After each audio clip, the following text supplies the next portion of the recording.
Go live. Go, go, go, go live.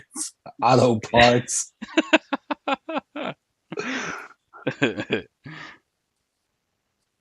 Let's see. Give it a few seconds to catch up with the stream.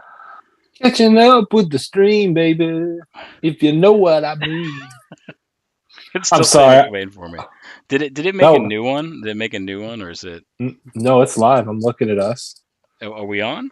We're on, dude. Look, Is it? look. Are we talking? I still got the. Oh, there we Yeah, are. we're. Now we're in business. All right. Peeping and hiding. There Nope. we. Now something happened. Oh, we're good now. All right. Yeah, we're good. Oldies Radio. Well, we're a Welcome. little shaky. Hey, we're glad you're okay with those tornado warnings, Those but tornadoes and $220 on records. you What have is to regale us what you got. what is the place in Omaha? Steaks? No. There's what the heck is that place called? Homer's? Is that the place? Derek Higgins always talks about Homer's Records. There's Homer's, and then there's the place in help me here, Steve. Idaho? Is it Idaho? Canesville Collectibles, I want to say. It's like right across the river. Homer's. There you go. That's what Oldies Radio said. Well, what was your what was the find of the day? Oh, Steve, I love your mug, by the way. Oh, thank you.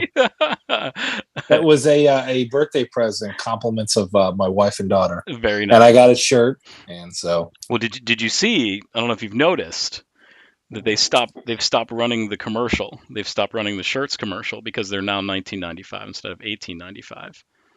Did you know that? wow, I have not. No, Yeah, you told me that, but I guess yeah. now that I was doing other things while Svengoolie was on Saturday, so I guess I didn't pay too much attention to it. But Well, wow, I mean, again, can you send personal checks though? still no personal checks. That's still a no. The I mean, everything's going up in price, so it's just that's just the way it is. Inflation, man. Yep, It's that price had been that price for what 10, 15 years, something like that. So at least, yeah. so Yeah, it's kind of like one of those like gas prices. Like, yeah, they stink. Everybody complains about it. It's like, well, you know what? Why complain about it? Yeah, nobody's like, oh, this is terrific. Well, maybe oil barons are, but right, nobody's super happy about it. But it's like, what are you gonna do? You gonna walk? yeah, exactly. Um, so Oldies So Radio said he got two brown wax cylinders from 1902 and an Edison blank. At Half Price Books, there was a bunch of those, and I did make a video that was like a joke where I said, if you scroll back through all my videos on here, I was like, it's like a 30-second video about starting the Edison cylinder community, and I got a lot of downvotes on it, but I thought it was funny. I thought it was something that was funny, but apparently it wasn't. so Um, what do you do? And in all sincerity, Oldies Radio, what do you do? Like restore these things and then flip them, or just like collect them? Like what do you do? And again, I'm being sincere. Like I'm very much intrigued with this. if I had to guess, I think to me, Oldies Radio, your your internet persona, from what I can gather that we've talked about, is just an audiophile. He loves all sorts of audio, and Right on, whatever audio there is to be enjoyed, he enjoys it. So, um, right on. just trying to get comfortable here. So let's. He said I collect some and I sell what I don't like. I mean, most of them are like foxtrots, right? I mean, most of the stuff that's on Edison cylinders is like that kind of stuff, and then I and don't then like that Genesis record either, so I would sell that too. and then later on, that's all the blues records are from the 20s and stuff like that. All this, that sort of thing. So, yeah. So, yeah, that's an interesting corner of the musical world. Um, there's a guy named Chris King who does a lot of. He has a ton of like 78s and things like that. So a lot of the reissue stuff that you see come out, or like all that stuff on Tompkins Square, is usually Chris King. He's a pretty good collection, so he Yeah, I remasters guess and stuff. you're probably not going to get challenged too much by copyright holders. Well, yeah, I mean that's a lot of that stuff is difficult, but again, that it's not like vinyl where you can say, oh, there's how many millions of copies of certain records. Like that may be the only record that's in existence that they have. Could So, be. yeah. So let's go ahead and kick off the show. I know we got like a lot to talk about. So Oldies Radio is getting his ninth 8 millimeter camera in a month tomorrow. So Very cool. All right. very cool. Um, I wanted to give a shout out to Kevin, Doctor Strangely Strange. Are you familiar with his videos? I don't believe I am. Okay. So he definitely did, vinyl community videos way back when and became a slow drip kind of thing. Chris kind of talked about that in his video I sent you today, Steve, right? I watched So it. I did. I so his watched it. his video that, that's sometimes And the hardest. can we agree that Huey Lewis and the New Sports is a terrific Oh, album? yeah, exactly. I commented that Thank on the you. thing. I mean, that's And I did too. That I grew up hearing that. So yeah, yeah, it's a great record. that's a record that, like, again, there's, I think, 5 hits on there, right? At There's least Yeah, and harder rock and roll. I want a new drug. Happy to be stuck with you. I mean, there's three. yeah. Um, So when Dan in Canada made videos, yeah, he that was an interesting time. I mean, I started making videos, um, so right around like September of 2010, I was doing I would make a video every single day. And I would just do, like, it was just like the vlog, right? This was like really popular, and this really like interested me, where it was like, here's somebody just talking about their life, like, here's what we're doing. And I started like incorporating like records in it. And then I don't remember what happened. There was like somebody's, the algorithm worked, right? Even back then, like, something yeah. came up, and it was, they were like, yeah, you might like this video. And it was, I think the kid's name was like Vinyl Lover 95 or something like that. Very young kid. I don't remember what his name is. I don't remember what his real name was. And I sent him a couple of records at one point. Um, but I I did like a response video, and then, like, I just remember, like, that first like 100 subscribers was definitely pretty awesome, because I just, you would, I don't know if it still does it, or you can still set it this way, but YouTube would send you like an email and be like, oh, this person subscribed to you, and this person Mm-hmm. subscribed to you. And I think if it's still a thing, I turned it off a long time ago. Um, no offense to anybody who's subscribed to my channel, but anybody that would subscribe to me, I would, But please subscribe to our channel. yeah, please thumbs up. No.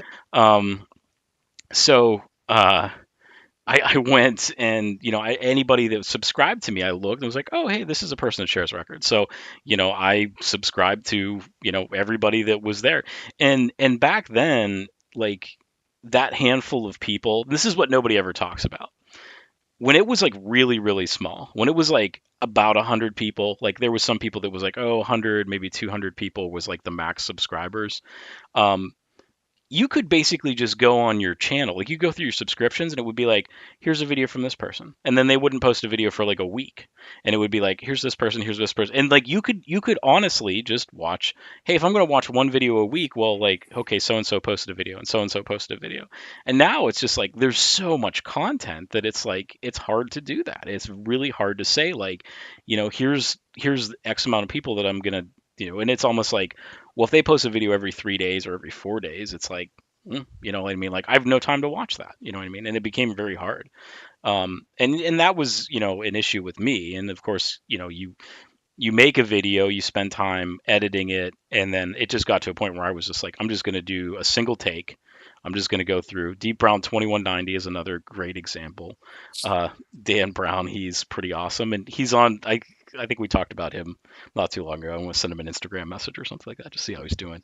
Um, but you didn't have time to respond to people. Like, there so many people were pushing out content. It's like, okay, well, here's 20 of my 200 subscribers, or 200 people that I watch their videos.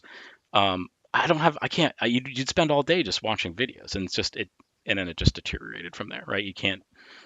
Right. You can't comment on the videos and things like that. Doctor Strange Lestrange has been around for a long time. Long story short, here we'll come back around to this. So, Kevin lives in the Orkney Isles, which is like in sort of Scotland, right?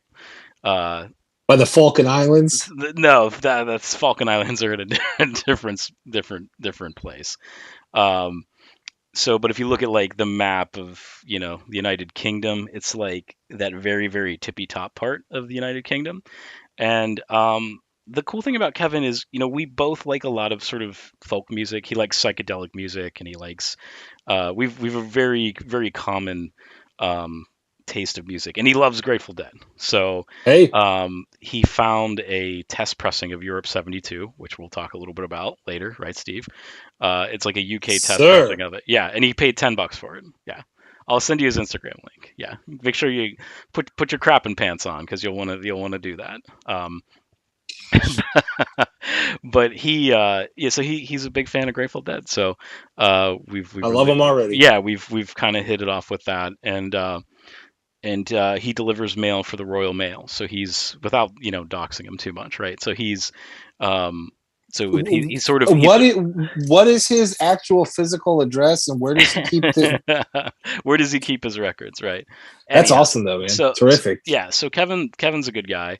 And we've traded. I won a contest of his a really long time ago. It was a White Stripes. He had a White Stripes record that he sent me, and we've sent records back and forth, and it's always like it's an absolute pleasure to you know get records from Kevin, because it's like he knows what I like, and I like stuff that it's not I can't get here, right? So that's Mhm. that's the point. So I just want to show a couple of things that he sent. I had done a video for this separate video, and just the audio didn't work out right. But we'll start with this. This is a 45 of a guy named Gary Weston, who and this is a weird thing. So country music is like really popular there.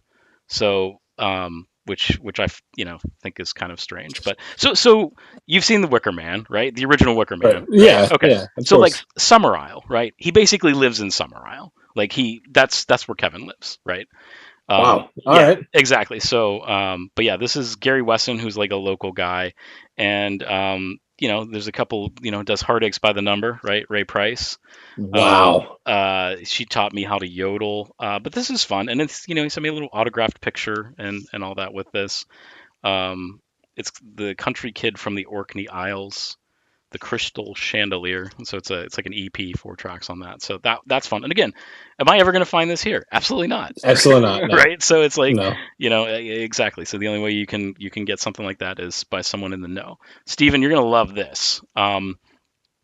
So Kevin and I kind of were talking about this. This was sort of the kind of the one of the main points of like, hey, do you have this record, and can you get me this record? You know how I love compilation records.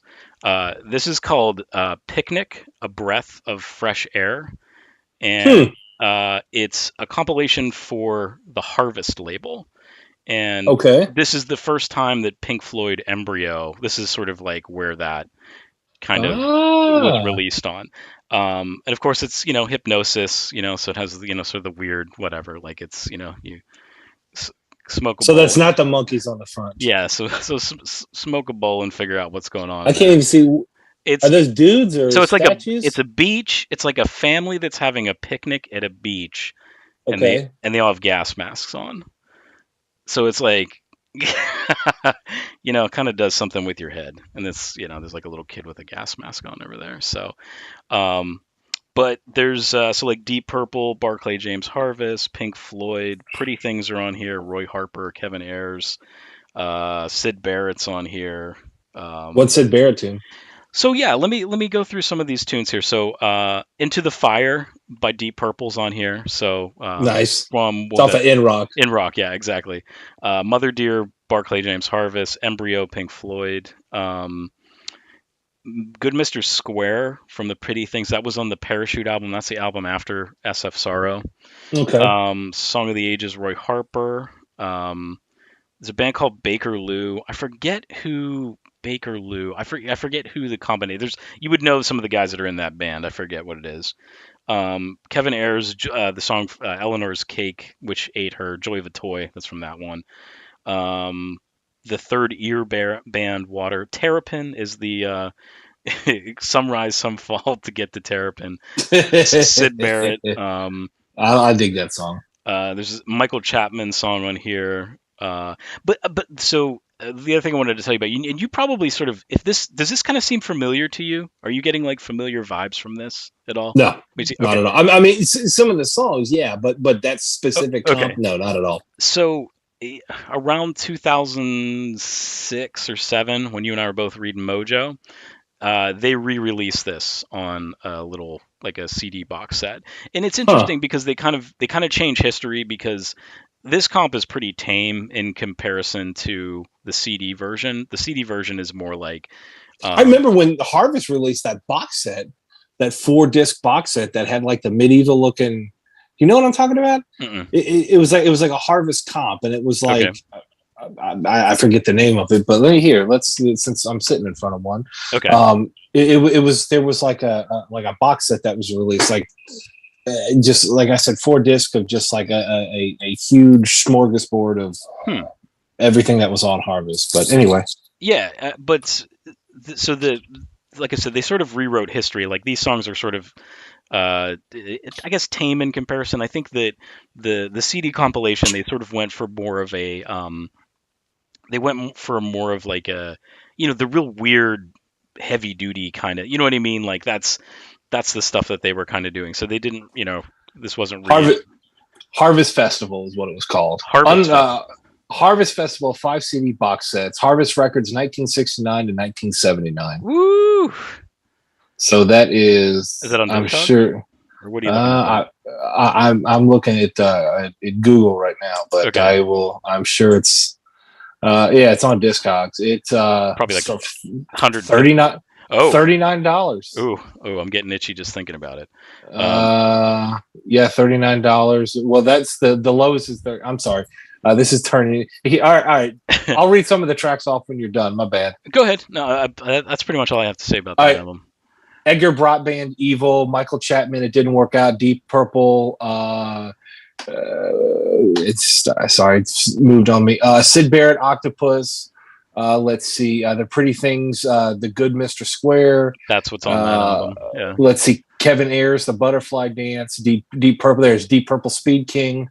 Barclay James Harvest, Medicine Man. I'm just Yeah, skipping through here. that's fine. Babe Ruth, which is a great band. Have you heard of Okay. them? Yeah. The Mexican, So, so, The Move, Do Ya? so before you go any further, Babe Ruth actually, if I don't know if you've checked out Cherry Red's website, I think they're releasing, I think it's like maybe 3 albums or so of theirs. That there's a box set for those coming out. If you're, I'll have to check them out because I've seen their records, but I've never bought them. Yeah, I mean, they go all the way down to, I mean, The Wire. With I Am the Fly, which is Oh great. wow. So yeah, this looks really great. So it came out in 1999. So Okay. Well, I'm little surprised. detour from what we were Yeah. talking about. Oldies Radio has the Babe Ruth record. Nice. That's a great album, So man. are they like, so who, if you could compare them, is it just sort of like that boogie rock kind of like Yeah, UK more boogie rock? proggy. Okay. Yeah, more proggy than kind of like that pub boogie rock kind of stuff. Like they're more. I would say they probably have more in common with like, I don't know. What's a pro? Like they probably have more in common with Yes than they would have in common with like Slade or something like that. Okay, cool. Um, so this is another one he sent me. This was a UK record store day only release. It's I'm sorry, it's having a hard time showing it. It's called Thomas Fraser, who he lived in Shetland, which is below the Orkney Isles, closer to like the mainland UK. From what Kevin, I haven't had a chance to listen to it, but he kind of said that this guy was um, sort of like a Hank Williams of his time frame. So, yeah, I'm really. I mean, I know he sent me these about a month ago, and I really just haven't had a time to listen to this. But again, something that's a record store day UK release. Again, I'm not gonna find that here. So, I'll kind of go through these next ones fairly quick here for you. Another one that we sort of like we talked about, Al Stewart, Zero She Flies. Okay. Again, this is one that you just don't see in the United States or in the, so if he, of course, he was a lot bigger in the UK until Year the Cat came out, and then that was you see that all the time. I was in the record store today, by the way, Steve, and what record did I see that was? Oh, there was I was like those Jerry Rafferty records I was talking about. They're all. I was just thinking of Baker Street. Yeah. This one. this When you brought up Al Stewart, I immediately like got that in my head. this is kind of an interesting thing. It's on Electra. I've never seen a copy of this. That's just awesome how that guy's just sort of floating down there. But this is Hargus Robbins, Hargus Pig Robbins, and I guess he was like a session piano player.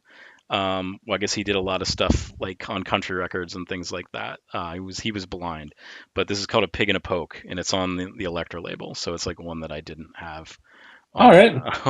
on Electra. And then the last one, which again, this is another one that's like, in a lot of times, this is sort of, what excites me. But this is Roy Harper. This is HQ. Okay. It was released in the United States as when an old cricketer leaves the crease, and it sort of has him like without a shirt on, and he's playing cricket on the front. But this is the UK version of this. This is a great album. David Gilmour's on this, and also John Paul Jones. So this is 1975, so right same time as like Wish You Were Here. So yeah, Roy Harper. I don't know if you know that he sings "Welcome to the Machine." So Yeah. I know we Yeah. talk about him a lot, but Hats again, off to Roy Harper. exactly, yeah. So there's that too. Um, so yeah, so again, this is a UK only pressing of this. So I was like, yeah, Very cool. give me the. He Yeah, was like, man. yeah, I found this for you really cheap. Um, and then there's 3 CDs that he sent me, which these again, Dude, he hooked you he up, hooked man. me up. He did. There were 2 separate boxes. I sent him a pile of stuff. If you want to go check out his page, you can see it's the most recent video that he has on there. So the Hellers was on the Command label. Enoch Light and Dick Hyman. Yeah, that's those guys had some pretty cool stuff. Um, this is Refugees of the Charisma label. This is ridiculously out of print. Again, this came out in 2009. You can imagine how much that this goes for. Again, one of the great things that Kevin was able to do for me was I was like, hey, it, can you get this so that this doesn't cost me $29 to ship it to the United States for 1 CD? So you would love this, Steve. I think this is right up your alley. But stuff with like the nice Van der Graaf generator, Oh. Genesis is on here. Uh, Bo Hanson's on here. You know that one, The Lord of the Rings. You know that one. yeah. All right. Linda's Farm, Rare Bird, Alan Oh, Hall. I listened to Rare Bird the other day. Oh, you did? Okay, Yep. very cool. And then there's like towards the end, so it's Or maybe. 1969 to 1978. So as it gets closer to 1978, you get like Peter Gabriel, Salisbury Hills on there, which is like you start off with like this really like out there prog stuff on the first disc, and then by the time you're at the third disc, it's kind of like, ooh, this is interesting. So, not that that's a bad tune, but it's just like, they quickly moved to 1978. Um, this is another one that's like super out of print. It's called The Cave of Clear Light, the Pie and Dawn Records. It's just a label compilation. Donovan, Status Quo, Velvet Fog, Blonde on Blonde, Pesky G Man. There's some good stuff on that. Atomic Rooster. This one, and then the last one. Again, this is another one that's like super out of print. Spirit of Joy: Tales from the Polydor Underground. This is 1967 to 1974. So you can see the theme going Wow. here, right? So it's all that like it's all that stuff that like whatever. But there's the Who and Arthur Brown, Jethro Tull, the Creation, Soft Machine, Eric Burdon, the Animals. Uh, Nice. um, Hocus Pocus by Focus is on here. That's the last track on it. But again, just really cool stuff that I love these compilations. Grapefruit's got another one coming out in May, so it's going to be a little bit, but it's all kind of United States uh, kind of stuff. So that's a lot from me, but thank you, Kevin. The videos, this sort of been a long time coming, just giving him a thanks for that. So thank you, Kevin. So John's in the house. hey, John, what's up, John? John, I John. just heard that Magic the Gathering paper Magic is all going to go up in price for about 11% as we talk about things increasing in price. So um, pretty soon we're just going to be able to get beans and rice, and that's it. And we're not going to be able to play Magic. But yeah, that Lord of the Rings Bo Hansen record is fantastic if you see it. So I'm pretty sure I've shown it on here. We've talked about it, maybe okay, something. Maybe. Yeah, I think that's another one that's like incredibly out of print on CD. Yeah. So it's you just can't get it. So, um, but what did you bring for show and tell today, Steve? Well, speaking of John, he actually sent me this on vinyl, but the vinyl's upstairs. But I've talked about this artist before, and it seems like every 5 years or so, his favorite album gets replaced by another album. Mm, So at first it was Aladdin Sane, and then for the longest time it was Station to Station, and it still may be Station to Station. But again, John actually sent this to me on vinyl years and years ago. But the album is Low by Bowie. okay. I know you're not the biggest fan of this album. I listen to this and listen to this and listen to this and listen to this in between the Grateful Dead stuff that we were doing or are going to do. Excuse me, but this may be my favorite Bowie album.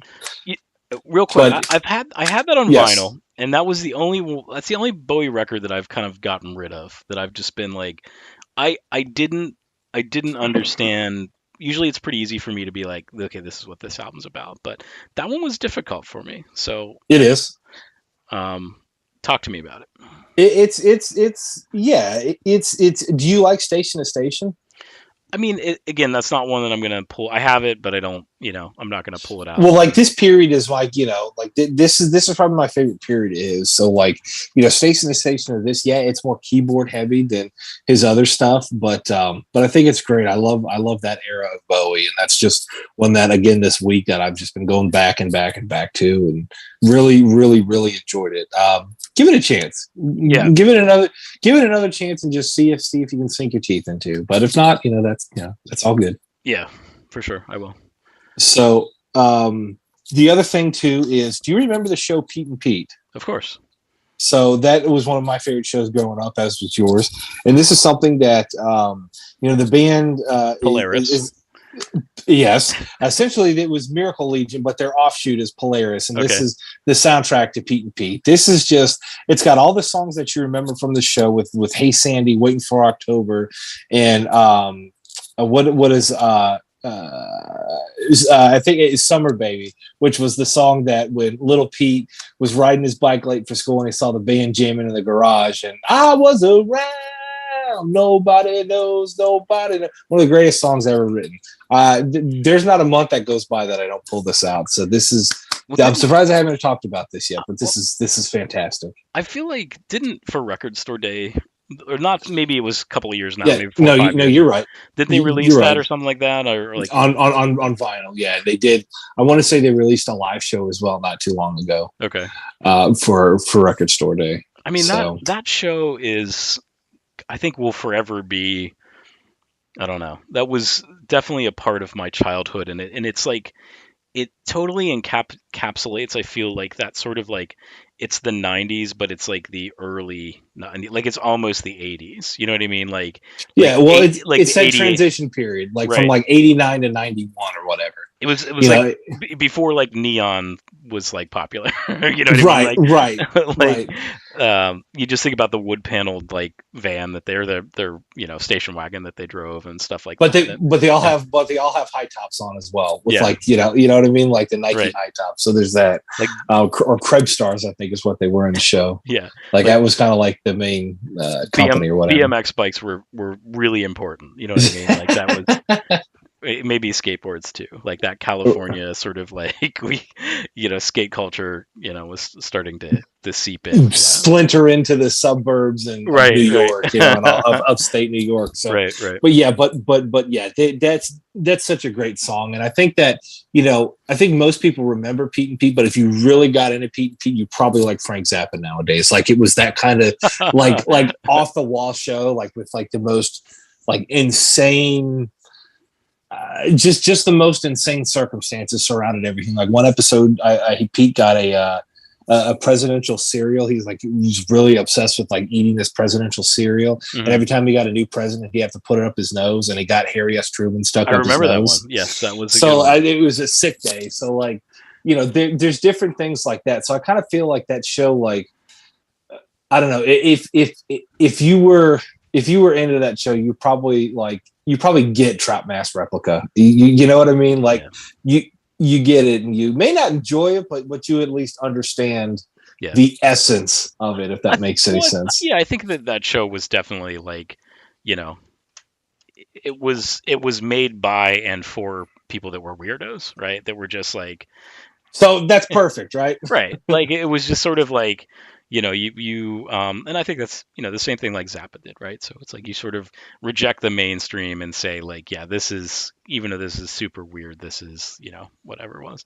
So, yeah, they ran it until 1998. Danny Tamborelli was on Figure It Out and all that.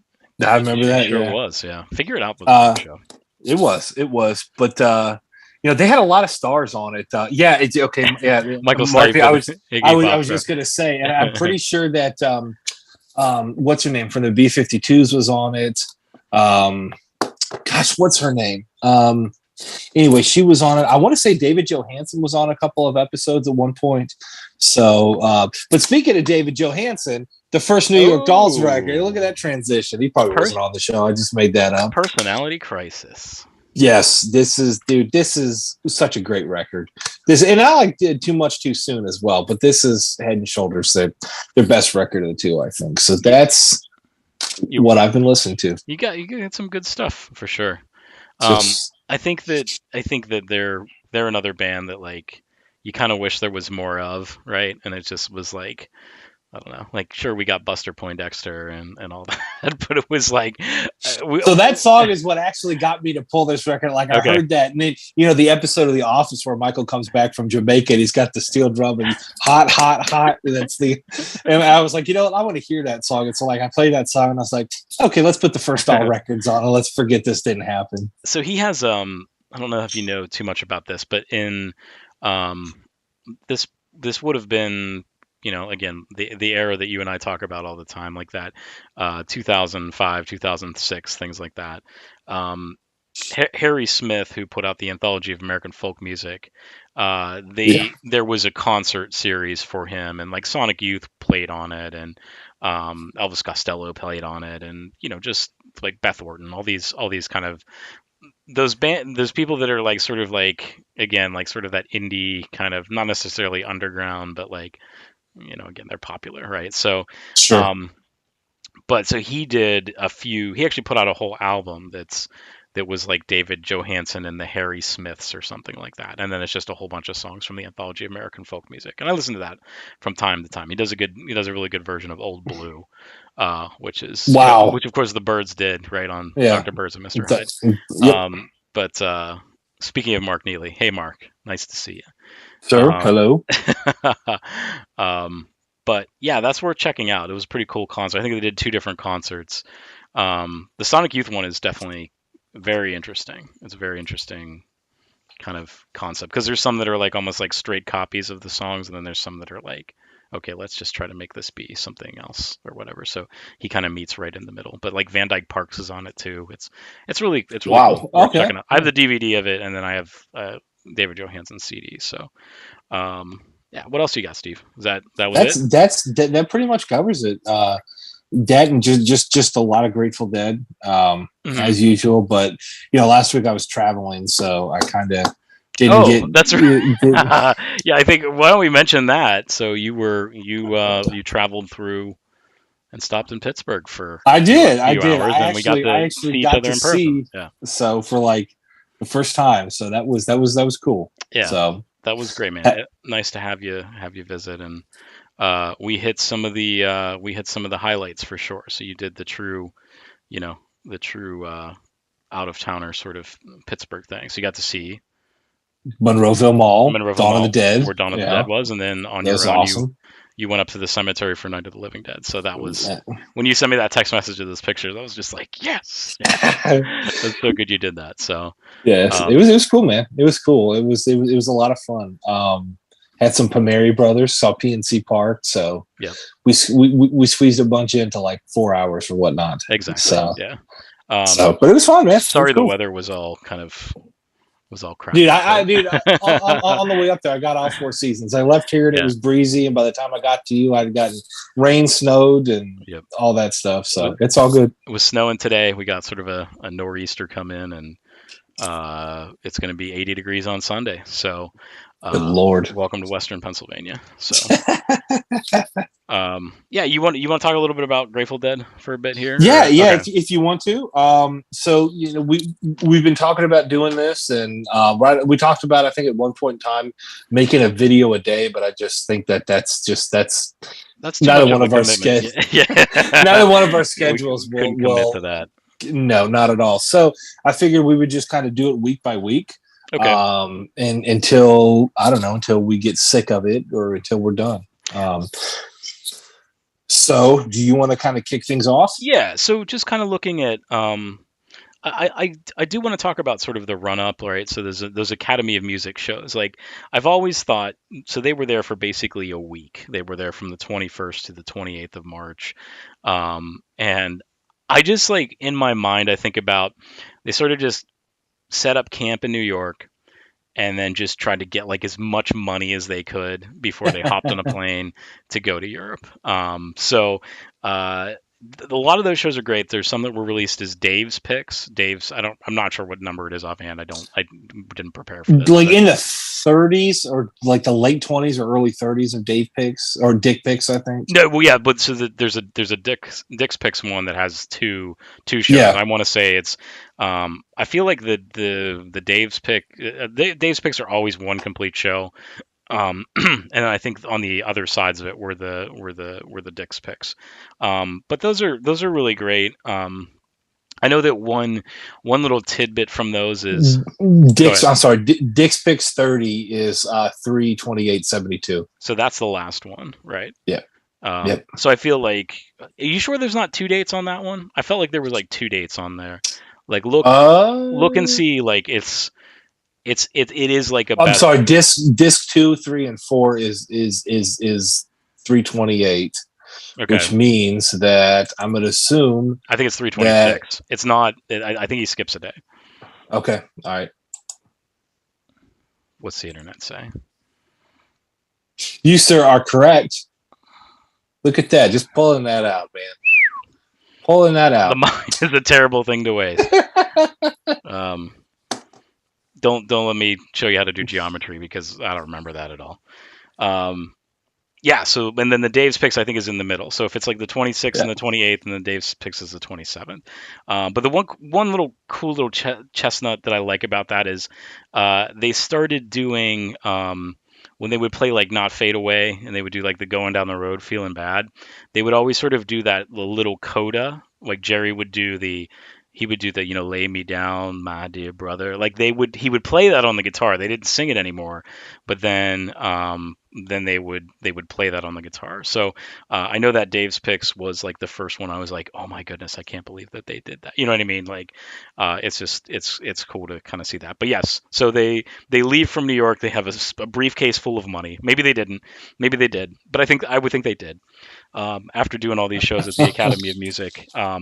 Also worth noting that the band's Rock of Ages was recorded at the Academy of Music too. There's a lot of good shows that were played there. Very Um, cool. and then they basically do the Empire Pool in Wembley.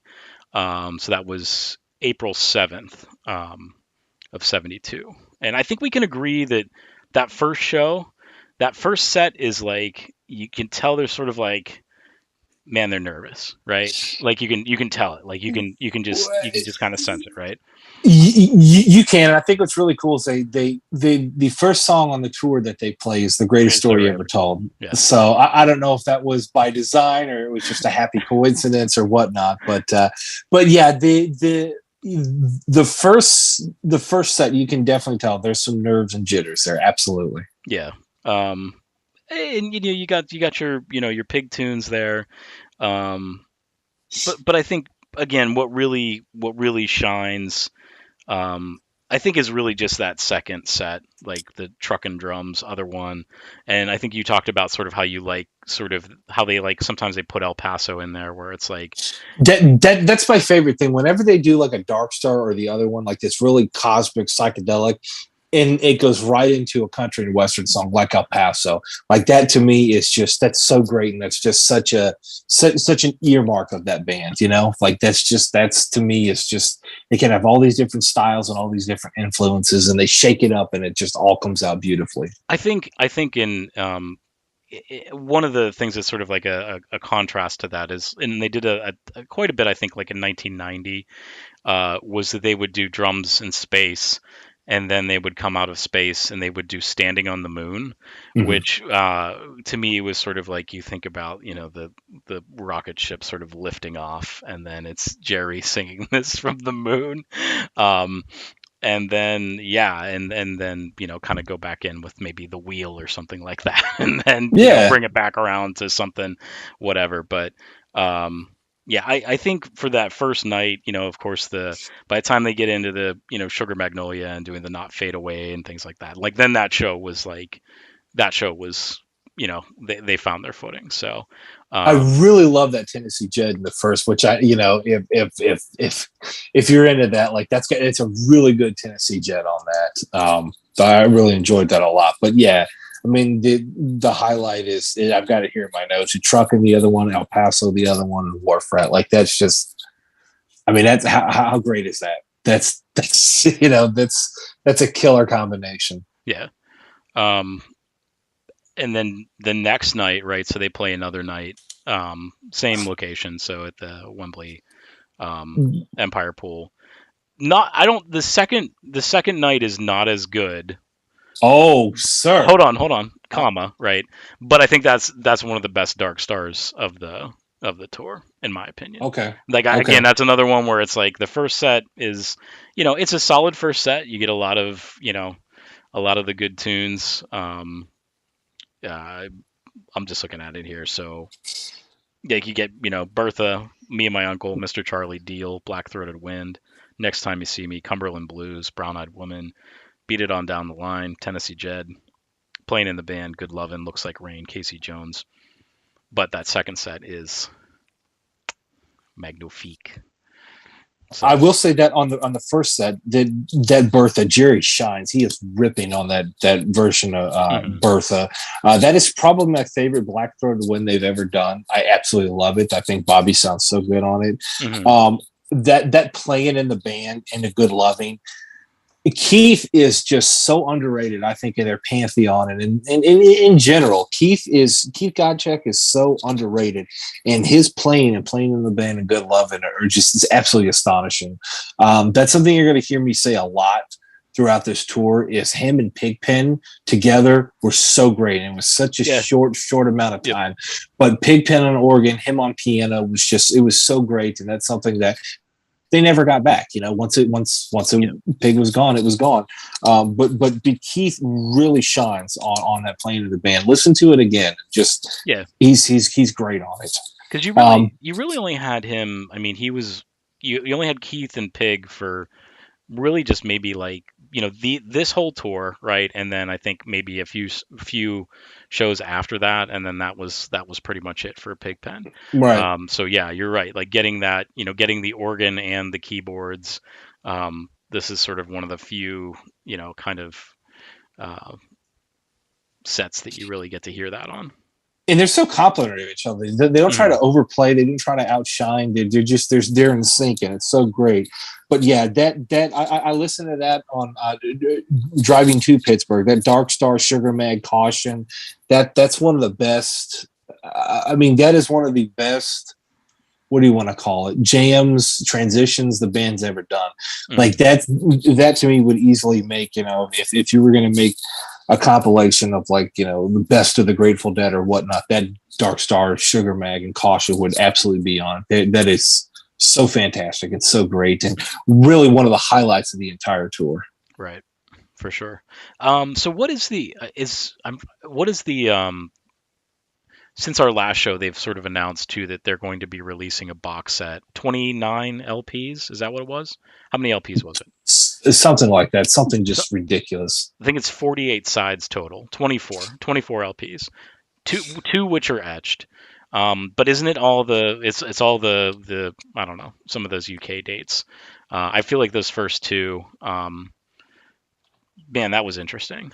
Just to kind of see that sort of thing coming out. I will not be buying it on vinyl. Yeah, it's oldies radio. Is that's serious. That's not like it's actually 48 No, sides. no, Well, it's 48 sides. 48 sides. It's 24 records, right?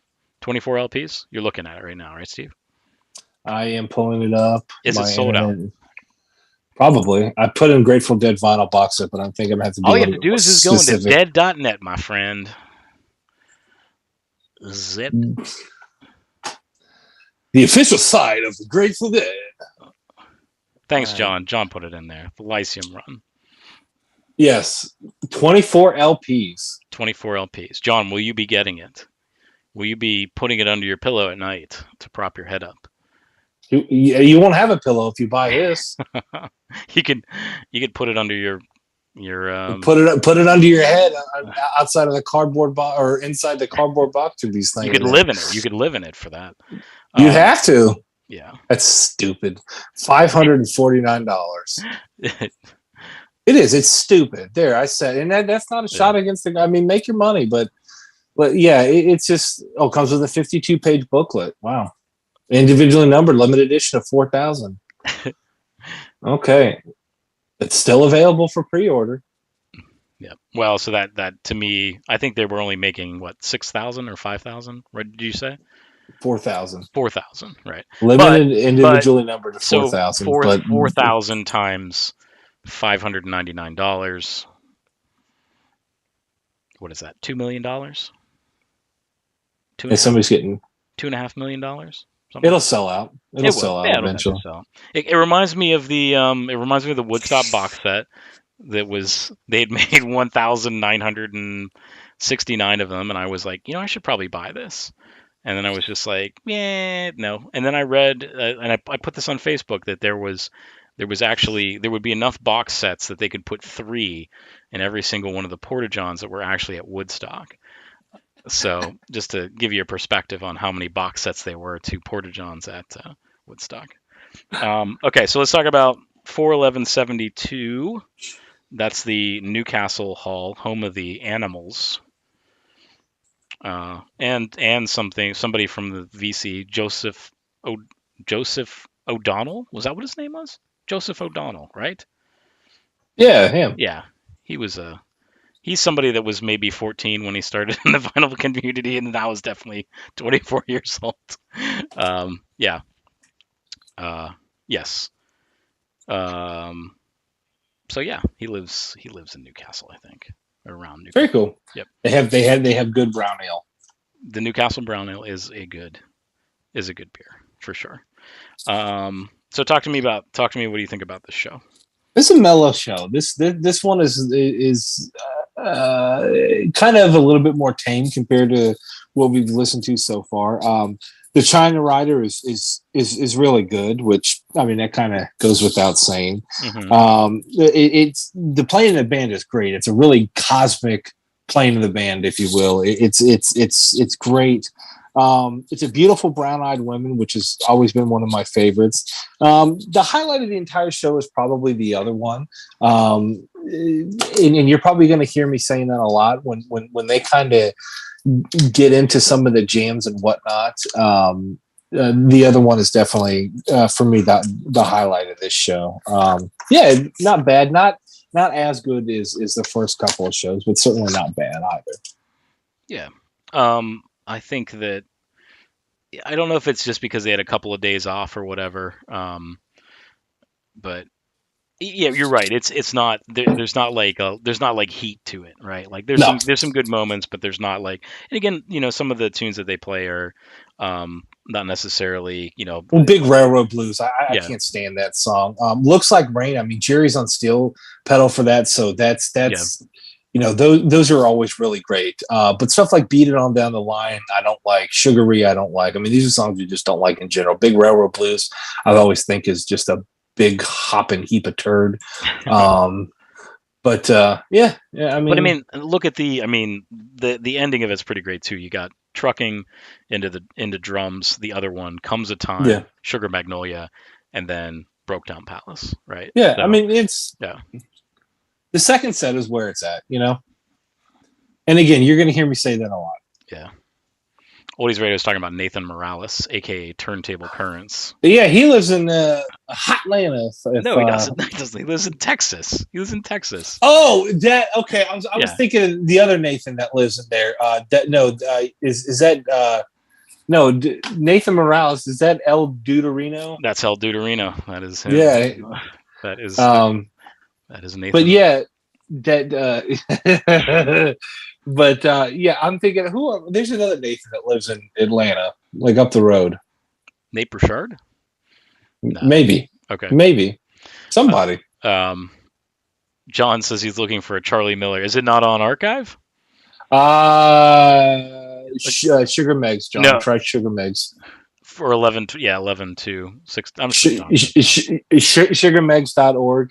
If you're hit me up on the Facebook there, John. I could probably procure that for you. Um, okay, so then the couple days off again. So we have 3 days off. We're up to April 14th. They go to Copenhagen, Denmark. Um, so what do you think about this show? This is an awesome show. This Denmark Yeah, show. it is. It is. That's me and my uncle is the most played song they've ever done. But this is that I can recall my favorite version of it. Not that I pay too much attention to it, but it's it's a super hot me and my uncle if that's something that you're into. Again, like I just said, looks like rain. Jerry's on the steel pedal. I mean, that's an okay song in general. But when you add Jerry on it doing that, Yeah. it's like, why in the world was this ever taken away? Why would you play this song if you're not going to do that? Um, just great. Playing in the band this time, I feel like from like 71 to like, I don't know, 73, like there's no bad playing in the band. So it's just, This is the first there's set playing in the band too, which is so interesting. yeah, exactly. So they're all really great. But yes, the highlight for this one is an incredible Dark Star, Sugar Mags, and the Good Loving, Caution back into Good Loving. Holy smokes! Well, Like that's yeah, they do. Well, they do a little. There's a "Who Do You Love" little part in the middle of that too. there you go. So yeah, that's a pretty fantastic one. They do play one more Saturday night as an encore, which I don't think that was a Saturday. But who's? Let me just look at the calendar here. Well, and here's the thing too. So right after that Good Lovin' that ends that jam, Hmm. they introduce Ramblin' Rose, which Okay. I've never heard them ever say the next song or whatever, Oh, whatever right, they say. It's right. Ramblin' Rose. I was like, wait, do you guys actually introduce a song? So I thought that was kind of, I've never heard that before. Yeah. But going down the road feeling bad again. Keith and Pig playing, they're just so interlocked, and there's these songs that you necessarily wouldn't think like you wouldn't necessarily think like when you're thinking about going down the road feeling bad, you wouldn't think of Pigpen or Keith Godchek like right off the bat. Mhm. But they force you to do that because they're playing so well together that you can't help but notice it. Even with Jerry and Bobby soloing, you can still hear them clear as day, and it's so great. Again, I cannot get enough of Keith and Pigpen together. Like, gosh, what a treat that is. Yeah. I mean, it's again, it's just one of those things that, like you said, that's specific really to this era, and you don't really get that any other time. You really Mm-hmm. don't until I don't know, maybe until Bruce Hornsby came along and played the piano with Vince, right? Like, I mean, no, you don't. You just can't compare it. It's just I'm just joking about that. So, um, all right. So moving on here. But that's just the way it is. That's just the way it is. Which another record that Chris Persensky talked about today. Love that song. That's a great song. Um, so they have a day off. And this is the Sunday show. This is because that was a Friday. It was the 14th, but yet they still played one more Saturday night. I think they were really that was like right when that song kind of was. They were just really kind of pushing that song, I think, at that point. And then now it's just like, okay, we don't play the song unless it's a Saturday, right? So, um, this is cool because this was just the other day, and I don't know if you've been listening to Today in Grateful Dead history, they've Of been course. they've been doing of course they've been talking about it and everything like that. So when Dave Lemieux is not talking about Dave Lemieux's I don't know his contribution to the Grateful Dead, whatever it may be, um, he talks about Don't break Joe. your arm giving yourself a pat on the back. Right, yeah, exactly. Um, so the cool thing about this, and I just saw a picture of this. I think actually Grateful Dead shared it on their Instagram. The Aarhus University. So this was in Denmark, and this was in a cafeteria. And I'll tell you what, Steve, like this was a small, like sort of a building, has some rafters, like open rafters, and then the seats were maybe like five across on one side, five across on the other side. It was Wow. small. It was a very small venue, and you don't really um, all of the concerts, they just seem like they're so, I don't know if it's just the way that they're mixed, they just seem like they're so open, right? Like they're just, Full, yeah. yeah, like just the echo and the reverb and things like that. But this is another one that was sort of a pretty tight show. Um, I thought that again, it's you sort of, you're starting to get sort of repeats on a lot of the songs now at this point after they played, they've kind of gone through their repertoire at this point with all these shows. So this one's kind of a retread of some of those tunes, but there's still great. I think this is a pretty good. There's some good pig tunes on this one. Yeah, Like that the, Mr. Charlie is really really good. I've got that here yeah, first in the notes. That's a groovy Mr. Charlie if you're into that sort of thing. kind of cool to hear. Dire Wolf and things like that too. That's always a um, uh, always a great thing. But of course, trucking's in that second set. That's really sort of the jam vehicle for that. Especially Uh, that jam after trucking is yeah, amazing. but again, it goes into the other one, and then they bring it out of me and my uncle, and then they go back into the other one. So again, that sort of, like you said, that cowboy tune, sort of right in the middle of those Love it. far out psychedelic jams. So yeah, any other thoughts on this one? Yeah, that China Rider is great. I mean, I love Jerry. He shines on that. And again, that playing in the band is just so good. Like it's just that may be the entire highlight of this entire run is playing in the band like that. That started off. You got to think about it. A year prior to this, that was you know just a regular song. It wasn't looked at as that huge jam, and it's kind of evolved into something that they're going to jam and just kind of take it places. And you really get the hint with some of this stuff. So those are definitely highlights. So really great show, a lot of fun. And then so the next day, so the 17th, they come back and they do another show at that same place that they were at in um, Tivolis Konserthal in Copenhagen, Denmark. Yeah, wasn't there somebody? There was somebody on the. I'm just remember this. Oh man, what was her name? Sid. Do you? I don't know if anybody remembers Sid. There was somebody for. I think she lived in Sweden or she lived in like Denmark or something like that. We'll have to ask Peter. I feel like Peter from the Netherlands like ran into her or something like that. Man, I'm having some memories of um, the old folks. The old folks. Um, Just the good old boys. boys. You remember Jonas though? Jonas he's still making videos. Sublime Media. Jonas. Do you remember Mm, Jonas? I do not. He's from Sweden. Jonas from Sweden. Yes. Yes. Okay. Yeah. You just dropped my memory. Okay. Yeah. So another OG from way back when. But so what can we talk about? What can we talk about this one?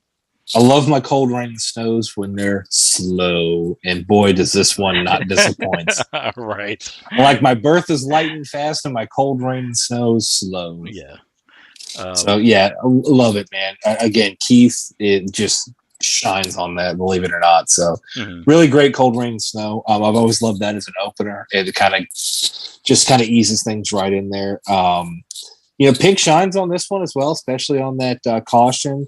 But this one is this show as a whole is not. Isn't I feel this is the this one is where they're starting wearing the masks though too, right? Exactly. yeah Isn't that this is the yeah one? Yeah. Okay. yeah. So this one is not like this is and again, listen to what I'm saying. This is the least of my favorite that we've listened to so far. It's not bad. It's not terrible. It's not enjoyable. It's just from what we've heard so far. This has been my least favorite of the run up to this point. And I think it's. I mean, you do have a Dark Star in the second set. Um, But again, you have a pretty strong. I mean, it's still a strong set, but I think It's not bad. Yeah, I don't want to this give that impression. It's not bad. this is sort of when the fatigue starts setting in for me, right? Like usually those first like two or three shows, like I'm like, yeah, all right, listening to them on the day that it happens. But like these are the ones that it starts getting a little difficult for me to do. Because of the same songs, and Right. there's not much jamming on something like Mr. Charlie or Chinatown Shuffle or something like that, Hmm. or Me and Bobby McGee. So those songs yeah, they all kind of fit, just kind of file in together. But you know, you've got China Rider, you've got Playing in the Band, you've got like you said a good Dark Star. So there's enough there to at least hold interest. You know. Yeah. And then we all know too that what coming up on the 21st, I think, right? So that's when Right. the Beat Club, which was that was the one Grateful Dead meet up at the movies a couple of years back. So yeah, so we still got we got a little ways to go, so we can maybe we'll I think next week let's go through it and kind of catch everybody up for that. So Okay. um, yeah, that's good, and that's it. Do we got anything else we want to talk about, or what do you want to do here, Steve?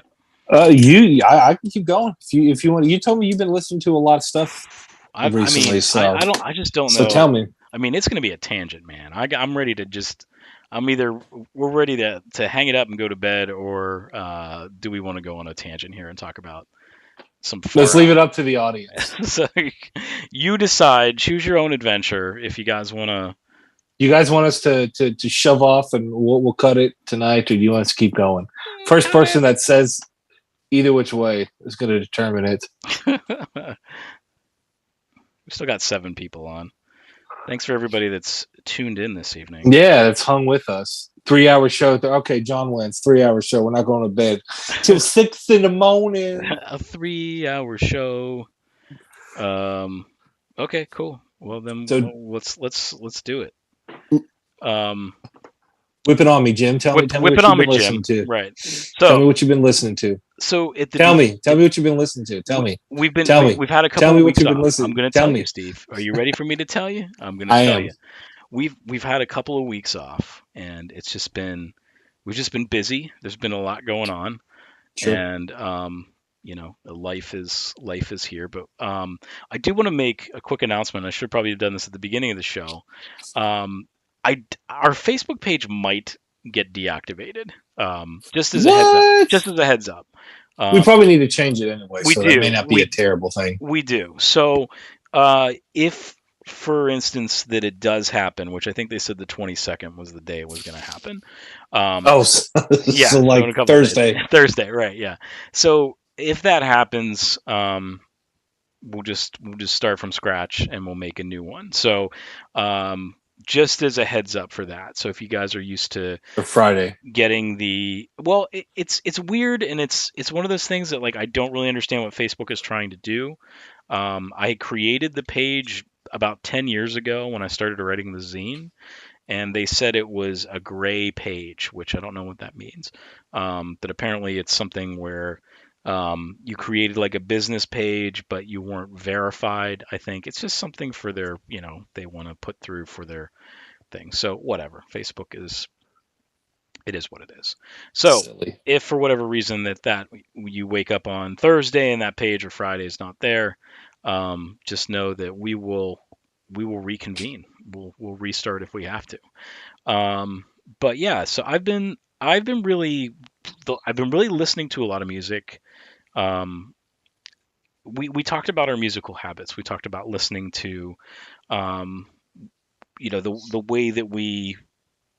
the way that you and I listen. We don't really listen to as many records as we used to. Um, and so I really kind of had like an epiphany at the beginning of the month. I bought this CD. Steve, I know I talked to you about it before. Sorry, boys, gotta go listen to as many versions of Big Railroad. All right, we'll talk to you, Trevor. Have a good night.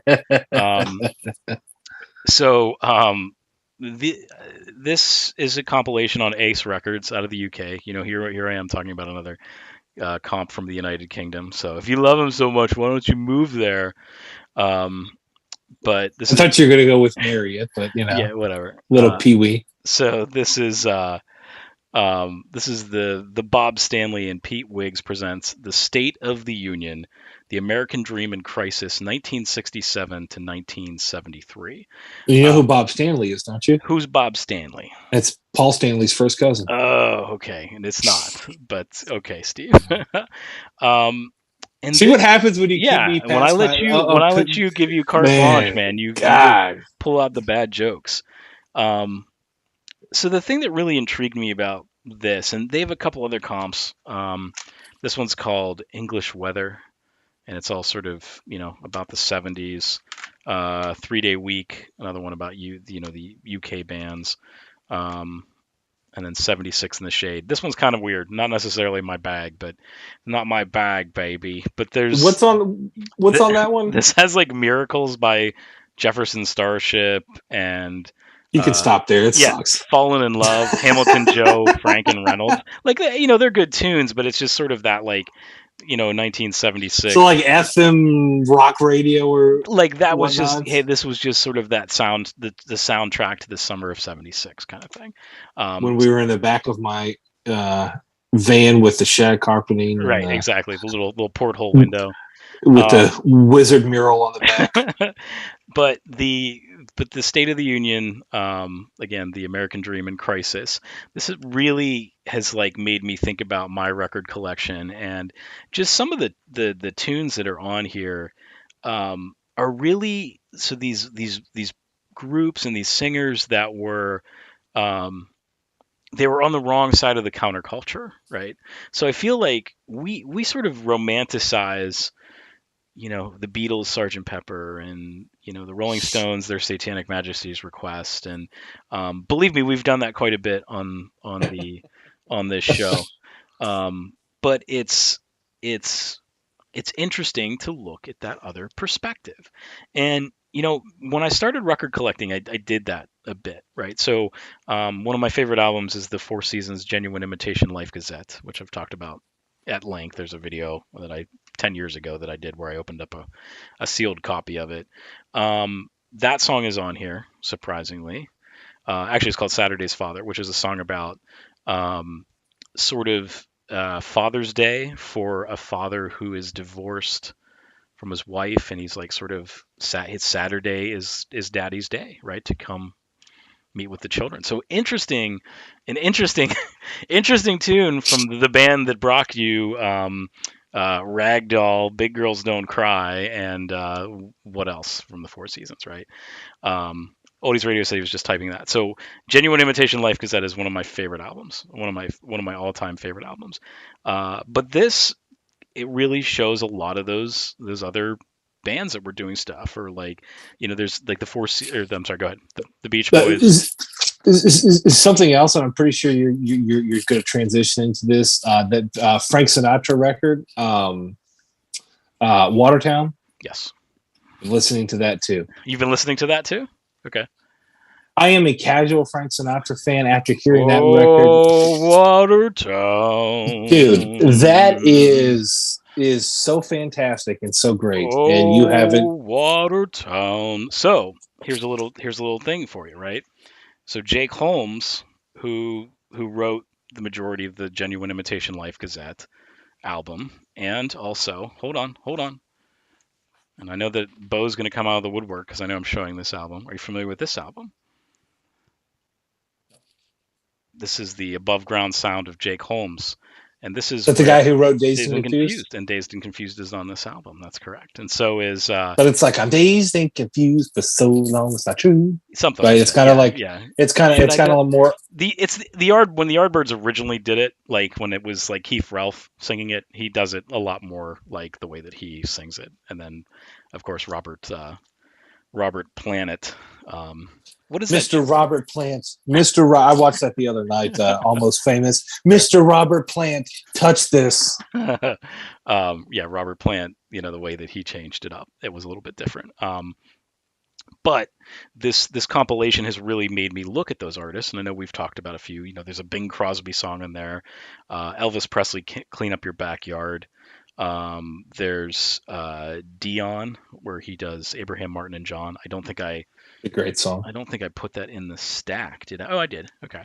And it's really funny because there's a video from a YouTube person called Yesterday's Papers, and they did two videos, and they were talking about. So it's like, the universe sometimes lines up and has those kind of things.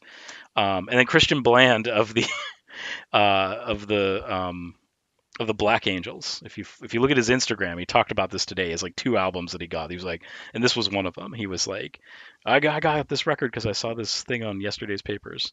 But yeah, Dion. This is a really cool thing. So 1968. Um, and it's strange to hear all these artists that are like, how are they interpreting? Like I said, they're on the wrong side of the counterculture. Sure. Because we always, I think about Phil Oakes and the MC5, and I mean, who else? Just any The of those. Fugs. The Fugs, right? There's so many bands that were like, what they were doing was so like, anti-establishment. But then there was like these folks that were still trying to be relevant. Now, And do you think that this was them cashing out and trying to stay relevant, or do you think this is like, hey, this is how we feel too, or do you think it's like that's something like, is this actual art or is this forced? well, I think it's like. I thi- I think it's like Andy McGaffigan told us about playing baseball, right? Okay. Like once you're in the show, you just you it becomes a mental thing that you want to stay there, right? And like once you've tasted fame and now you have the Beatles come in, or you have who else, whoever, I don't know, whatever, the Rolling Stones, whatever band you want to talk about, and you have these other people that are coming in, and now all of a sudden everybody's sort of focused on these groups where Dion sold millions of records, right?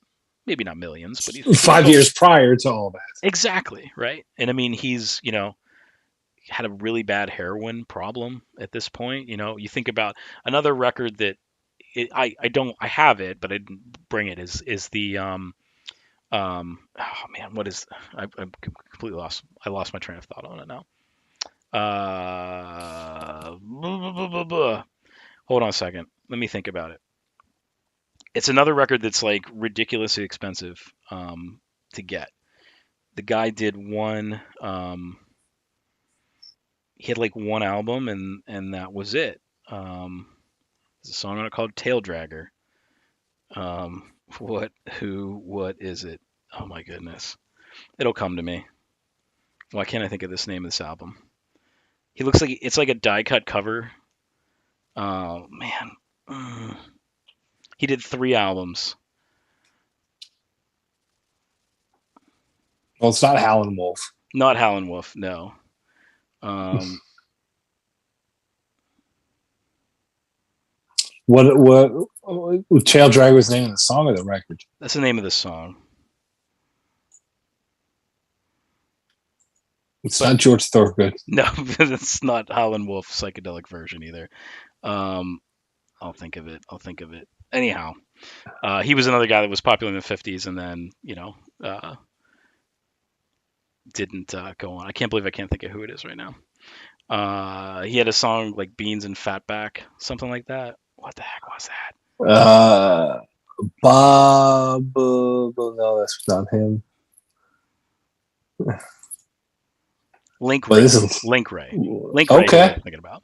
So Link Ray has an album too that Is it the one with the there's a Native American on the front? yeah, he was a Native American. So you're right. Yeah. Oh, is that Link Ray on the front? That's of Link it? Ray on the front. Yeah. And See, it's like okay, I had it's no his idea. profile and then Yeah. yeah. That's the album. Okay, but that's the look he was going for. Right. But that's another album that's like, okay, so Link Ray had his hit in the 50s Yeah. and then he was trying to, remain remain relevant, right? So you have Purple Haze on here, you have Tomorrow's a Long Time, Dylan, right?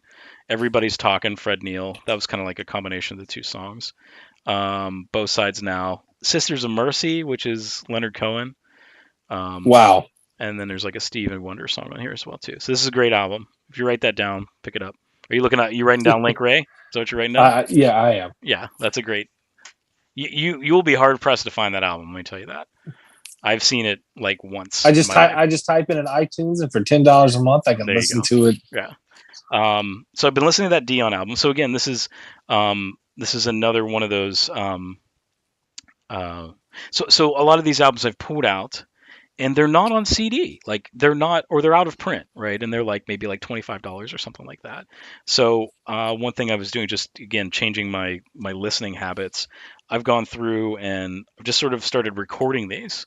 So in the last 2 weeks, I've recorded like 15 albums that I've had, and I've not spent a lot of time on sort of like remastering and then taking the cliffs and the pops out and things like that. Just kind of like it's a record, man. Just gonna listen to it. It's not. I'm not trying to make a CD quality, thing out of vinyl. So, Sure. um, but you want to talk a little bit about Watertown? So, what's your thoughts on Watertown? I love it. I love it. There is. I think you sent me. Yeah, you sent me a video not too long, like 2 weeks ago, or maybe not even that long ago, Hmm. that mentioned it in there, and through the ever knowing Mark Zuckerberg, I saw a ad pop up on my Facebook for Yeah. like the remaster, which is weird, but um, so I was kind of like, I've never heard this, and is this just another, Frank Sinatra release? And it's not. It's not. It's sold poorly. It's not revered by anybody outside of people who probably don't normally listen to Frank Sinatra, so to speak. Yeah. But yes, I absolutely love it. I think it's a sad album, but it's really just really intrigued by it. Well, I think the kind of the beauty of Watertown is that, um, like, do you have any Frank Sinatra albums in your collection? Yes, I have the Wee Small Hours, and Okay. I have a Which that's a one concept where album too, right? yeah, and it's really good. And then I have one where he's like leaning against a lamppost. It's like a That's we 78. that's Wee Small Hours, I think. Well, no, No, but no, no, no, okay. no, no, no, no, no. This is not a this is yeah. I own two. Okay. All right. So, Yeah. so I So own zero other than Watertown. And I think that again, it's one of those. It's just one of those things. It's like, I mean, I take that back. So I have in the Wheel Small Hours. I also have the one that's like it sort of looks like there's a stained glass window, and then it's like his face is sort of like white in smoke. I forget what that one's called. But I don't listen to them. Like I have them, but I don't listen to them. And mhm. they're dollar copies that I just picked up at half price books. And it's not like, oh, let's go put on Frank Sinatra. Like that just doesn't happen. On the other hand, I listen to this album about 3 times a day. You know what I mean? For about a week. I mean, I was obsessed with this album, and it's Yeah. just perfect. It's just sort of like, oh, he Oldies Radio says I got the one where he has that come here look. Yeah, he's like winking and then he has the finger. Yeah, that's a weird one. Um, but it's just I just love the way that this sort of like I love the story that this tells, right? So it's not like, we're so used to that, I got you under my skin, kind of, or my way, right? Like that's what you're sort of used to, like this very Right. strong male sort of like, I don't know, 1950s smoking cigarettes and, having a whiskey and a whatever. Punching out people when they make you upset. Right, exactly. Like, hey, like let's go get him. He's got this boy. Hey, Frankie's in town. Yeah, let's get some gabagoo. But yeah, it's like so for those who don't know, so this is sort of just it tells the story of I guess let's talk through it, right? So there's a guy and a lady, and it's not the guy breaking up with the lady, it's the lady breaking up with the guy, and she sort of goes to what, the big city, we assume? Well, Yeah, yes, and that's the other thing too. That we just kind of talked about that. Let's call it what it is: that toxic masculinity. right. We just talked about that, but this is kind of like the reversal of that, so to speak. Yeah. Like, and it's Watertown, and of course the drawing. That's the one thing you don't actually get to see from the from the iTunes, Steve. But like, it's just like a little sleepy town. There's a church, there's the fire hall kind of thing, and then the train station on the front, right? So the first song we sort of get that kind of opening credits feel where it's like, here's Watertown. Oh, Watertown. The biggest crime is killing time. Like you're just, it's so great. Like it's so great. Um, and then we hear the train kind of pull away, and then like the next song, it's called Goodbye. She quietly says, where they're eating cheesecake and apple pie. Like I love how that line, how he fits it, like apple pie. How he fits that in. They're in this coffee shop or whatever, and she's like, Right. I'm gone. Like I'm out of here. I'm out of here. See you later. Um, and then that's it. And there's some good lines in there. There's no tempest in the tea, right? Like what is that, Steve? You know what I That's mean? Like it's it's Bob so good. Dylan. It's That's so Bob good, man. Dylan. Yeah. No, I'm Uh, serious. That's Bob Dylan. That is Bob Dylan permeating that style of crooning. yeah, exactly. Seriously, no, Yeah. there's no BS with that. That's Bob Dylan, man. Yeah. There's no big explosion. There's no tempest in the tea. It's like, okay, so they're having, when she says it goodbye, it's just like, they're like, okay, all right. It wasn't like, yeah, get out of here. You know what I mean? Like I don't know. There's something about just the way that's written. It's sad. Yeah, Yeah, it's it's it's sad. it's it immediately gets you in the feels. Um, for a while, I can't think of how that song goes off the top of my head. Um, but Michael and Peter, that one, like, oh my God, dude. Like Yeah. as a dad, man, that song is like, that's a kick to the nuts right there for sure. Look how they're growing. Like, and that's the other thing too. It's sort of like these letters, right? Like they're, oh yeah, the neighbors are talking about you and they don't realize that you're gone. Blah blah blah blah. I would be in love anyway. Whew, that's another one too. Like even if you told me we were gonna break up, I'd still love you. Like that's crazy, man. That's like, and he's pouring his heart out. He's pouring his heart out in there. So, hey, Jerry's on. What's up, Jerry? Yes, Watertown did have a poster. I don't think mine has it. Um, they're remastering it, and it's like a single album for like $50 with the poster. Yeah, That must be one hell of a poster. yeah. I think it's just him holding the cigarette, like just standing up or whatever. Um, What's going on, Jerry? Jerry. So we flip to side two. We get Elizabeth. That one's all right. What a funny girl. What do you think about that one? That one's like, Yeah, that's to me that's the stinker on the record, if there is. well, I don't want to say stinker, but it sounds somewhat out of place, I guess, if that makes sense. I just, Especially when you end on such a downer note on the first side. I mean, I think it just shows. It just shows to me that it's like they got married really young, right? Because he's talking about like we're hanging out in your room and there's like dolls and teddy bears and stuff like that, right? Like I don't know. That's what I get from the song, right? And he's Yeah, just like, you were just such a funny girl, and it was. But there's some good lines in there though. There's like about her like being very naive, right? When a salesperson would come, she would buy three, right? There's that. They talk about all that kind of stuff. Um, what it is now, what's now is now. That's another good one. She says that she's coming back, right? So she writes this letter. It's like, it sucks where I'm at. It's cold, like I'm coming back, right? And like just the way it ends, where it's like she says she's coming home. Like, oh man, so good.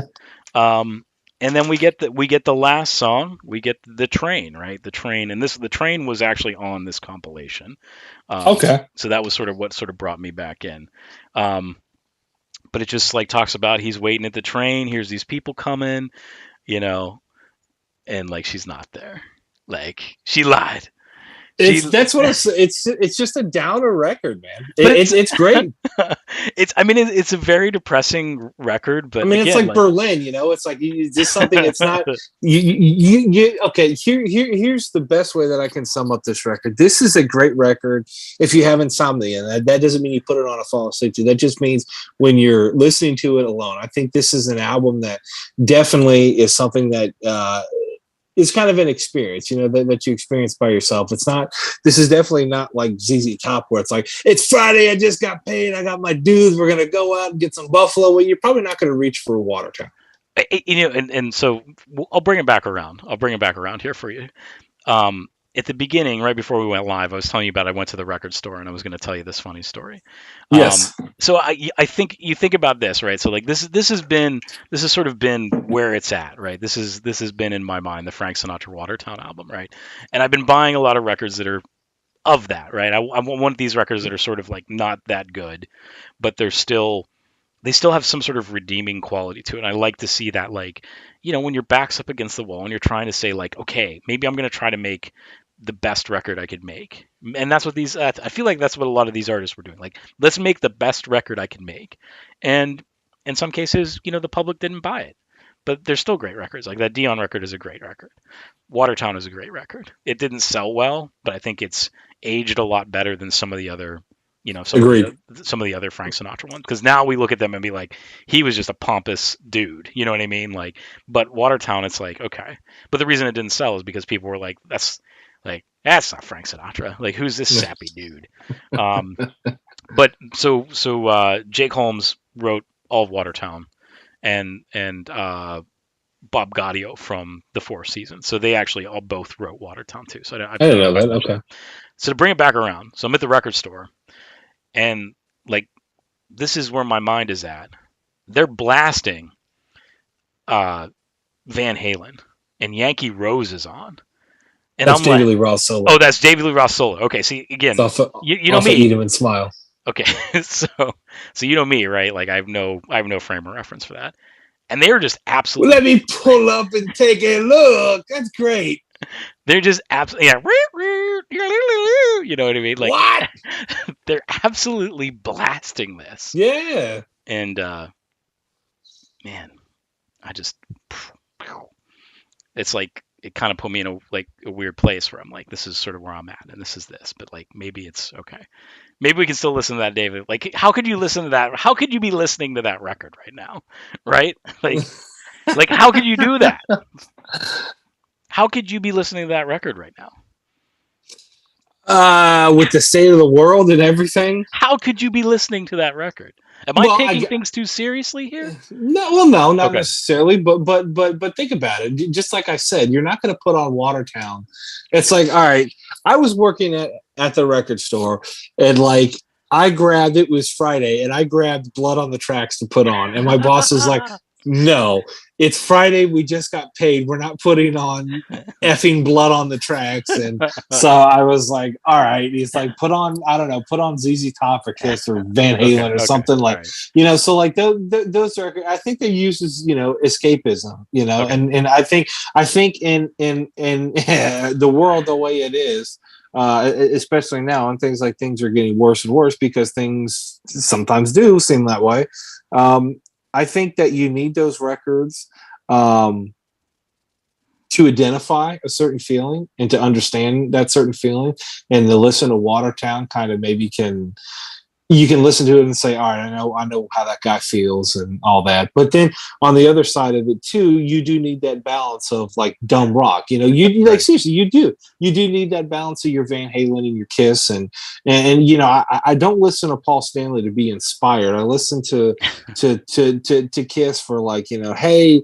Let's party, let's have fun, all this kind of stuff. So I do think there's certainly room enough for two. But I think when you're in one mindset, no matter which one it is, Right. to immediately jump to the other side Yeah. is like it's scaling Mount Everest on a pole vault. Like it's just it's next to impossible. Like Yeah.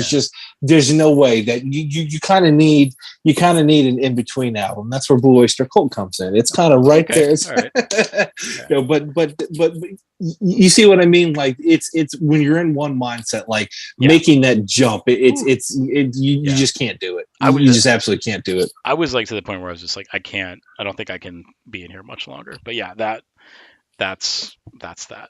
And it doesn't help that Eat 'Em and Smile is not the best record either. I was like, okay, but yeah. You're going Um, coconuts, but at least you're going your way. so let me show a couple more here, and then we'll call it a night. Um, Steve, I'm a big fan of. So when I first started collecting records, um, so we collect music that we thought was like, okay, let's get music that's good, right? Let's Sure. find certain artists, let's things like this. Have you ever collected like a record label? Have you ever been focused on doing like, I want to get every single record from this record label? Have you ever done that? Um, Not necessarily. Like I've got a lot of stuff from SST just because their catalog isn't that huge. Hmm. But no, not necessarily. Um, no, not to the extent that you have. No. Okay. So, and again, I don't know if this is just maybe, I don't know, it's just some weird thing that I picked up along the way. But there's probably about like six record labels now that I've kind of just been like, if I see something from that label, I just buy it. Okay. So, and one of the very first ones that I sort of ever did that with was the Buddha label. So like a lot of stuff like Oh, bubblegum rock and bubblegum kind of stuff. Yeah, exactly. 1910 Fruit Gum Company and things Exactly. like that. Yeah. Exactly. So this is actually one of those that's on that label. This is by Lou Christie. This is Paint America Love. And Lou Christie is a local guy. He actually graduated with my aunt. Oh wow. Yeah, they went to high school together. And his big hit was a tune called Lightning Strikes. And I don't know if you've ever heard it, but it was, yeah, Lightning strike. huge song here. And in Western Pennsylvania. So this is an album that he put out in 1971. Another one that was on this comp, right? I had a really hard time sort of tracking down this. Now I saw this record a few years ago, and I just was sort of like, at the time, I think it was only a couple of bucks, but it was like, um, Jerry and I were actually talking about this today. That like when we would record shop together, sometimes it was just like there were too many records, than not enough money for all the records that you wanted to buy, right? So you'd have to kind of, the listening stations. So sometimes you take a stack of like 10 records over, and you'd maybe buy eight of those 10. Mhm. So this got cut. So again, whatever the mindset that I was in, just it wasn't, it just wasn't kind of scratching that itch. Um, but again, now that I'm sort of looking at these kind of records, and these are ones that I'm sort of interested in, I immediately went to the record store after hearing it on there, and I found, long story short, right? So we got two copies of these now. So this one of them, the first one I found was just, it was complete trashed, and I was just like, I just need the record, right? I just need to get it. I need to hear it. I need to hear it in its entirety. You can Um, clean it up later, yeah, hopefully. and then I got a much cleaner copy a little bit later, but um, yeah, this is interesting. So like he grew a mustache, right? So he was sort of like a dude that was kind of like a teen idol kind of um, thing in the mid '60s with lightning strikes, and this is his Sergeant Pepper, and it's on the Buddha label, so it's kind of What you said that came out in 71? '71. Yep. So um, it's interesting strings. After listening to Watertown, and you sort of listen to this, and you're kind of like, you're trying to find like, what is this album about? Like it's just, and it's hard to um, it just doesn't meet on the level that Watertown does at all. You know what I mean? But it's interesting. It's interesting hearing him. He's 5 years out of his big hit. He's trying to stay relevant, and this is the album that he's doing. And it's sort of, there's of course there's the I think that as we talk about sort of the um, like they said, the American Dream in crisis, right? So by 1971, we're sort of like, what's going on? With the wars still going on in Vietnam, and things are still, civil rights and things like that. So, Sure. yeah, this is an interesting one. And again, it's there's this sort of that things where they're talking about America and things like that. So listening to that, that's another one to add to your list. Vinyl you can get very cheaply. CDs, forget it. Cherry Red put it out in like 2008. Revel La, I think is what the label was on. It's impossible to find now. Um, Bobby Darin. This is another one of those. Wow. This is another one that's on that compilation. Um, so Bobby Darin, Splish Splash, was taking a bath, right? Terrible. Right, but that was just, he sold a lot of records, Steve. Right, made a lot of money off of that. Um, Who am I? Right? Who am I? exactly. Um, but 1968, he was actually trying to be a politician. He was actually kind of campaigning with RFK, right, Robert Kennedy, and he Really? was with him when he got shot. I did Um, not know that. yeah. So, and here's the other thing that's like crazy, and this is the same thing kind of happened with Jack Nicholson too. So Bobby Darin, um, as a kid, um, he was sort of his grandmother was sort of like his, or was his sort of his, I don't know, whatever the, I guess you could say, the main person in his life, right? So it was him and then he had an older sister. But what actually he found out sort of right around this time was that um, his older sister was actually his mom. Do you know And who else found that out? Jack Nicholson. I just said that, right? Ted Ted Oh, Bundy. oh, Ted Bundy too. So you can Okay, take it the other way. okay. I didn't know that was like No, so I'm serious. so. Yeah, so you could probably imagine how that sort of would affect you mentally and things like that. Yeah, So that could yeah, screw you up. that could really screw you up. Um, So yeah, again, this is another one that's like there's sort of some heavy duty stuff on here. I think the big one is I think it's called Question. What is it called here? Um, yeah, Questions. So he did a couple of albums with this, and it was really cool. I went to the record store. They had one copy, and the rest were all Bobby Darin's greatest hits and Bobby Darin's the Teen Idol kind of stuff. But then here's this downer record from 1968.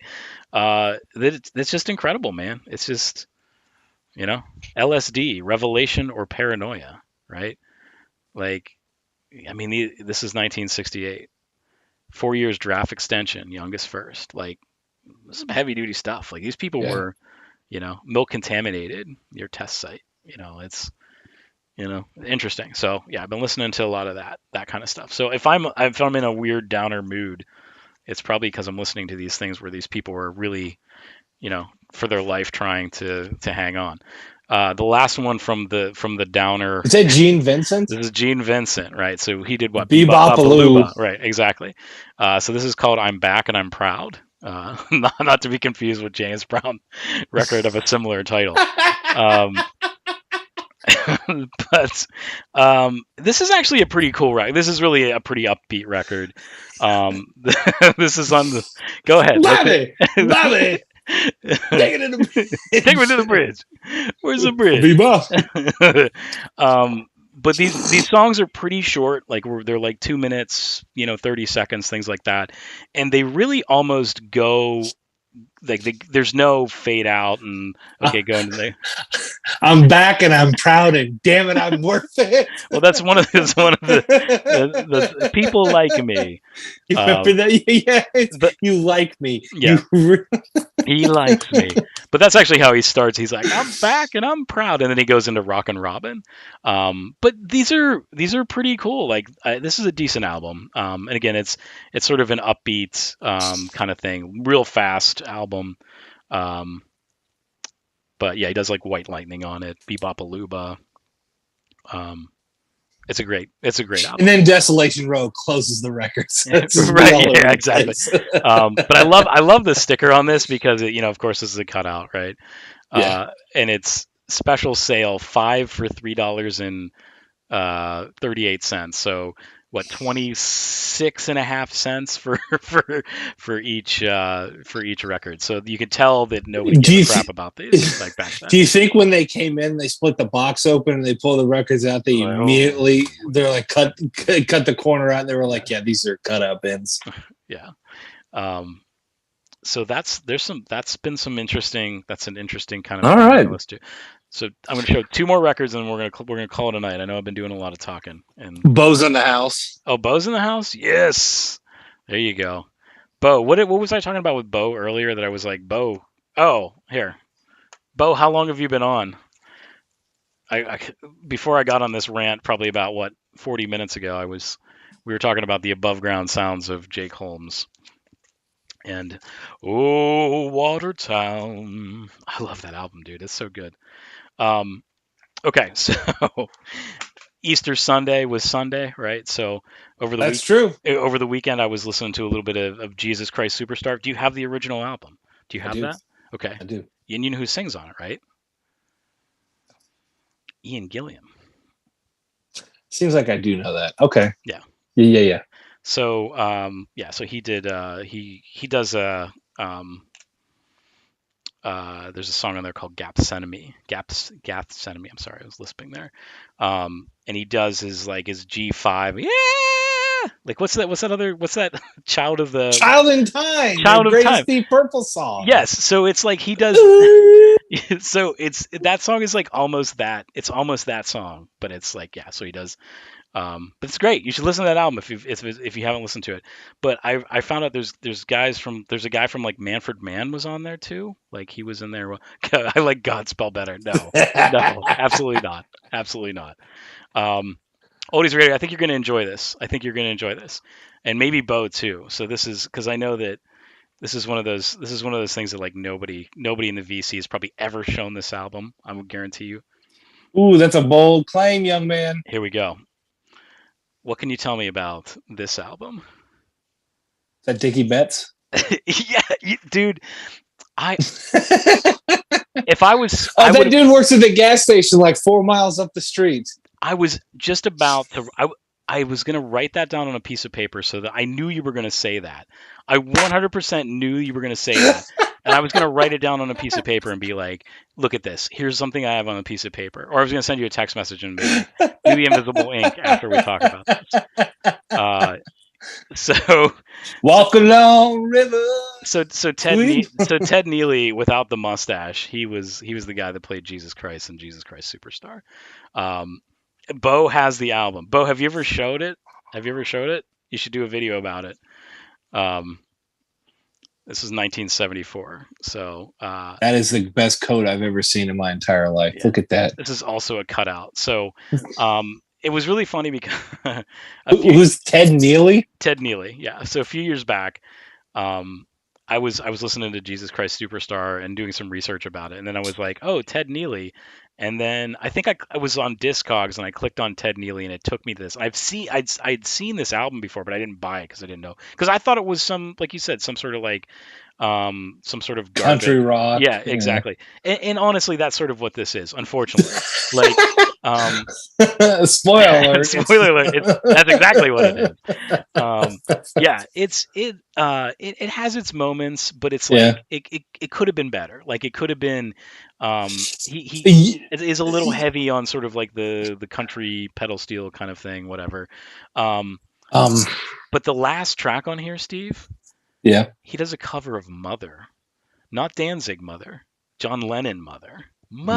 Mother, you had me.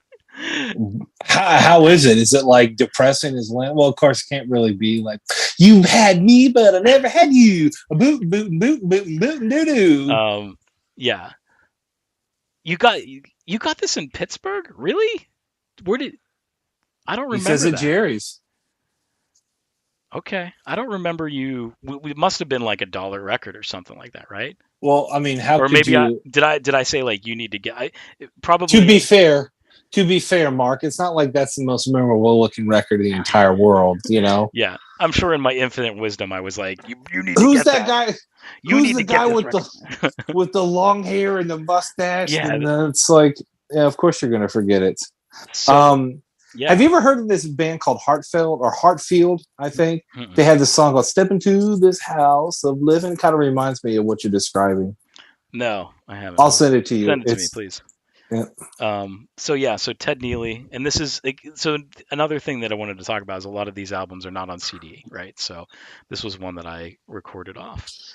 I didn't know who he was though. Okay, so I found it, and I that seems like something I would do, where I'd be like, "You need to get this record." Well, I don't know. So you can buy it, and listen to it, and tell me all about Yeah, and tell me how garbage I was. But it. yeah, like I so I found out that this was, he was in Jesus Christ Superstar, and saw that he had done an album, and it was there was somebody that sent me a record, and they put this one, and like this is like obviously it's a pristine copy with like, and to be fair, when you get a Ted Neely record, you might listen to it once. Um, if you're like if you're expecting like the rock and roll of Jesus Christ Superstar, not on this album. Um, but yeah, so I was like I should put this on my phone to listen to. Um, so that's that, and then the last record, and we'll say goodnight. Okay. Um, Look at this marathon show. here's another one that is Tim's Thrifty Music is on. Says he has 2 copies of Jesus Christ Superstar. Does it have the Very booklet? cool. Does it have the booklet? Yeah, it's a good listen. I mean, Steve, do you like musicals? Do you listen like No, you don't at all? Okay. So not my thing. what would you? So you have that album, right? I But do. what would it take you to pull that album out? Oh boy. I I don't know. Hearing you talk so highly of it, I'll no see Okay. Right. no kidding. Hearing you talk so highly of it, that will probably do it. Okay. Um, I just just musicals aren't. I just think musicals of like snapping fingers and Okay. like jazz hands and things like that. Not putting it down, like like All that these sounds like radio I'm set being next Easter, I guess. Right. Yeah, you yeah. can listen to that and when you're lost in the rain in Juarez and it's Easter time too, or Easter everywhere, right? Did you listen to that? I did. As a Okay. matter of fact, I did that. I did that, and on Mother's Day, I listened to "Live Mother" by Black Hawk Arkansas. So, I usually like, listen to Frank Zappa and the quite Mothers. the Yeah, contrast, that's what I listen to. But We are the mother people. dun, dun, dun. um, okay, so the last thing I'm going to talk about, and um, again, I can sort of probably go on about this stuff forever, but Do you like the Sergeant Pepper's musical, with the Bee Gees and Aerosmith, and yeah, I mean, it's fun. fun for what it is? Yeah. Is there a connection there? I don't remember what it was. Okay, I feel like there might have been some sort of a connection, but all right. So here we go. So this is William Ackerman, and this is an album called Passage. And what do you know about the Windham Hill record label, Steve? Nothing. Nothing. Okay. So you remember when we were kids and like I don't know if you probably I don't know if you experienced this, but like you know how there would be like certain stores that you could go into and it would be like I don't want to say like a craft store or something like that, but they would have like a little music booth and there would be sort of like the new age music. Like, Yeah, do you remember that? Like, okay. yeah. So so that's kind of what like You could listen to Pure Moods and you, Enigma. you could like this is I think this was before new age was like had like people were like this is new age music, right? Like this sort of happened before that. But William Ackerman is the he was the guy that started the label. He was a carpenter originally, and the cool thing about these records, so it's all sort of like mood music, right? But it's like acoustic guitar, something like that. Again, I paid $2 for this. But the thing that record people will be like, oh, it's new age music, it's garbage. Like we don't need, like I don't want this, blah blah blah, right? Like there are people that would, and this is for Chris too. Um, these albums were actually mastered at the Mobile Fidelity Labs. So this is really a MoFi record, even though that it's Really? even though it's not right. So it was mastered there. But again, $2. So again, if you sort of like music just to put on and just chill out and Is it like Tangerine Dream kind of? no, it's more Okay. not like it's not like John Fahey like a like primitive like American primitive sort of guitar style, but it's kind of like right before like the synth started taking over it's not like it's not mostly acoustic instruments, right? So it's not like electric synths and things like that, but um it's sort of like as you get later, this is an earlier one, I think it's from like 1980, but like as you get sort of like once that genre was established, then it's like, oh, this is trash, you know what I mean? Okay. Like Well, then it's like, it's like I don't know. It's kind of garbage at that point. But again, so Windham Hill Records was sort of absorbed by a couple different mergers. The label is no more, and these babies are out of print, so you can't get these anymore on CD or anything like that. So, and generally you can see them pretty cheap, right? So they're not something that's that you'll find too expensive, and they're if you see anything that's on that label, it's usually worth picking up. John Renburn, who was in Pentacle, he had a couple of his albums reissued on Windham Hill Records. Do you know who Jim Brickman is? Are you familiar with Yeah, that? yeah. Jim Brickman is on Windham Hill Records. Did not know that. Was before it was. Now it's like Sony, whatever, BMG, all that good stuff. So, yeah. So if you ever see these records, pick them up because they are some of the best sounding records that you can purchase, and everybody will be like, "Yeah, there you go." Liz Story or George Winston has an album called Autumn or Look at all this radio busting out this stuff, man. we are Dude, we are on the level. you guys Yeah, are. George Winston. Like if you get William Ackerman and George Winston, you can't go wrong with any of their records, in my opinion. Okay. But again, they're Mobile Fidelity Press, so there you go, they are good. There's some of the best records you can listen to on your turntable. So Bo said he got a 1969 Seattle Supersonics pendant today. That is awesome. sounds like both having the best day ever. Do you see much Seattle Pilot stuff, Bo? That would be cool to collect. Yeah. Winter into Spring is another one. Yes, I believe. I think I got that one the same time I got this one. The covers are all the same. They're sort of like this stark sort of scene. Are you gonna look for these, Steve? Are you gonna seek? I'm Okay. gonna see if I can stream them or go to YouTube and see if they're uploaded. And Oh, they definitely are. Yeah, there's one that's called "In you know. Search of the Turtle's Navel." That's his very first Boy, album. I can't wait to hear that. Yeah, it's that one's a good one. In Search of the Turtle's Navel. I believe that's what it's called. Yeah, it has like a picture of his sister on the front of it, like a little girl.